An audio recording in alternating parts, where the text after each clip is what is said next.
Wherever you go, whatever you do, throw a little at it. Omax, Vest and Briefs. தேமுதிகவை அதிக ஏலத்துக்கு எடுத்ததே ஸ்டாலின் தாங்க. ஆனால் அவங்க அளவுக்கு கொடுக்க அதிமுக கிட்ட டப்பு லேதுங்க.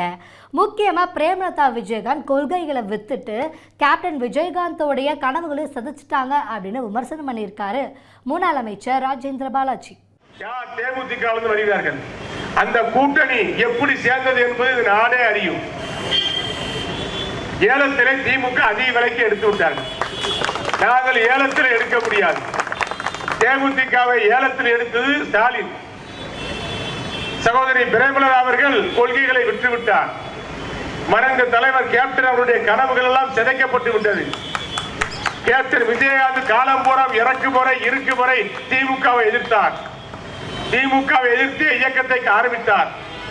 வாழ்நாள் முழுக்க காங்கிரசையும் திமுகவை எதிர்ப்பேர் என்று சொன்ன கேப்டன் விஜயகாந்தனுடைய கனவுக்கு எதிராக, அவருடைய எண்ண ஓட்டங்களுக்கு எதிராக சகோதரி பிரேமலதா இன்றைக்கு முடிவெடுத்திருக்கிறார். காரணம் என்ன?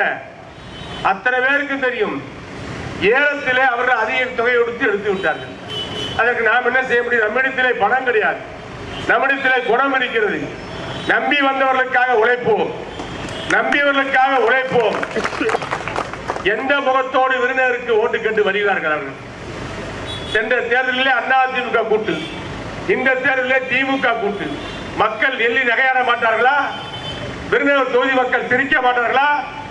உங்கள் வெற்றியை தடுத்தவர்கள் அவர்கள். அதை நீங்களே பேட்டியாக சொன்னீர்கள், அதை நீங்களே பேசியிருக்கின்றீர்கள். உங்கள் வெற்றியை தடுத்தவர்களோடு கைகோர்த்து வருகிறீர்கள். எப்படி வெற்றி பெற வைப்பார்கள் விருந்தினர் தொகுதி மக்கள்? அதை பார்த்துக் கொண்டு நாங்கள் எப்படி இருப்போம்?